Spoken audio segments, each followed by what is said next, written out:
नैब ने आज दो बड़े फैसले किए हैं। एक तरफ जहां नैब ने वजीर आजम के करीबी दोस्त और मुआविन खुसूसी जुल्फी बुखारी के खिलाफ अपनी इंक्वायरी बंद कर दी है, तो दूसरी तरफ अपोजिशन की आला क़यादत के खिलाफ नए रेफरेंसेस की मंजूरी भी दे दी। और ये रेफरेंसेस किसी और के खिलाफ नहीं बल्कि दो साबिक वज़ीर आज़म और एक साबिक सदर के खिलाफ। साबिक वज़ीर आज़म नवाज शरीफ, साबिक वज़ीर आज़म यूसुफ रज़ा गिलानी और साबिक सदर आसिफ अली जरदारी के खिलाफ रेफरेंस दायर होगा। एक दिन में नैब की तरफ से ये दो बड़े फैसले सामने आए हैं, मगर मामला सिर्फ रेफरेंस की हद तक महदूद नहीं है, बल्कि पहली बार जाली अकाउंट्स केस में नवाज शरीफ का नाम सामने आया है।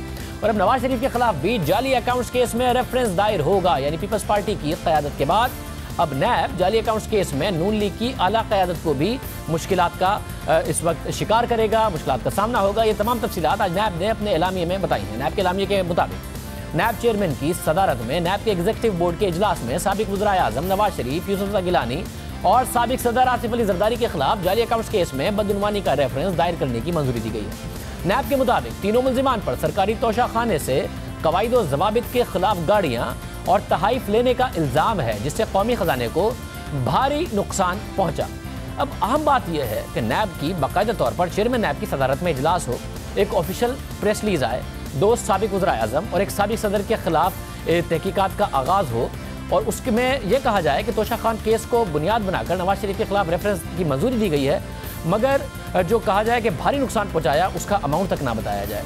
इसमें आसिफ अली जरदारी पर इल्ज़ाम पहले लगा था कि उन्होंने तोहफे में मिली गाड़ियों की ड्यूटी की रकम जाली अकाउंट से अदा की और फिर उस वक्त के वज़ीर आज़म यूसुफ गिलानी ने एक समरी के जरिए इन गाड़ियों को की असल कीमत का 15% अदा करने पर ये गाड़ियाँ आसिफ अली जरदारी को दे दी, जबकि कवानीन के मुताबिक ये गाड़ियाँ हुकूमती तहवील में होनी चाहिए थी। इस हवाले से JIT ने नैब को रेफरेंस दायर करने की सिफारिश भी की थी और आज के रेफरेंस की मंजूरी को JIT की फाइंडिंग्स की रोशनी में देखा जा सकता है। लेकिन नवाज शरीफ इस केस में कैसे नामजद हुए, ये भी एक अहम सवाल है जिसका जायजा लेने की जरूरत है। नैब पहले से आसिफ अली जरदारी के खिलाफ इस मामले की तहकीकात कर रहा था, लेकिन जुलाई 2019 को इस्लामाबाद की एहतसाब अदालत से नैब ने तोशा खाना की गाड़ियों से मुताल्लिक नवाज शरीफ से तहकीकात की इजाज़त मांगी। नैब के तफ्तीशी अफसर ने अदालत को बताया कि सऊदी हुकूमत ने 1997 में नवाज शरीफ को एक मर्सिडीज़ गाड़ी दी थी और 2008 में साबिक वज़ीर आज़म यूसुफ रज़ा गिलानी ने यह गाड़ी नवाज शरीफ को 6 लाख रुपए में वापस कर दी थी।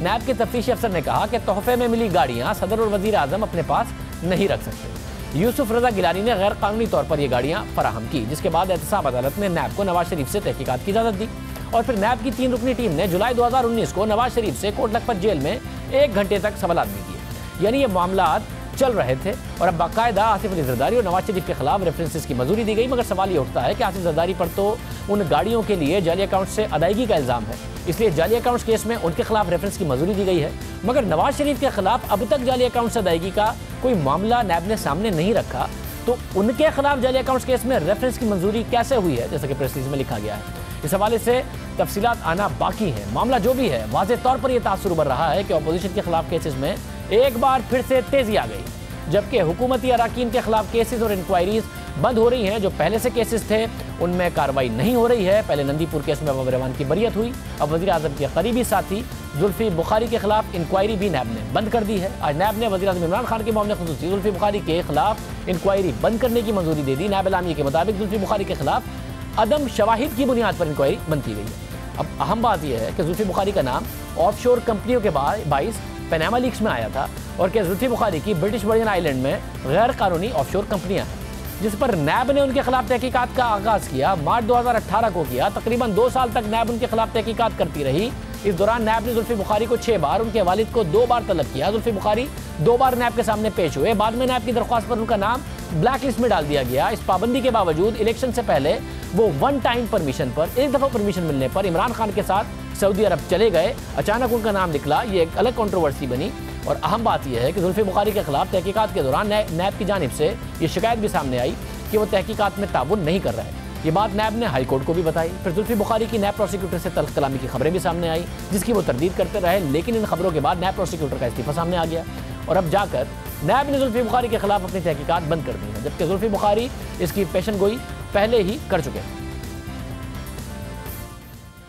जहाँ तक मेरा केस या जो इंक्वायरी है मेरी, वो इंशाल्लाह मैं समझता हूँ अल्लाह अगर मदद करे इसमें, मैं समझता हूँ कि मेरी बहुत जल्द वाइंड अप हो जाएगी, क्योंकि इंशाल्लाह जो भी उनको चाहिए मैं जहाँ तक आपने खान साहब की बात पूछी थी कि मेरी वजह से खान साहब को कोई टेंशन है, अब मुझे लगता है आप लोग भी खान साहब को अब तक जान गए हो कि टेंशन वो इतनी आसानी से नहीं ले सकते, तो कि मेरे कोई नैब के केसेस उनको कोई टेंशन हो जाएगी।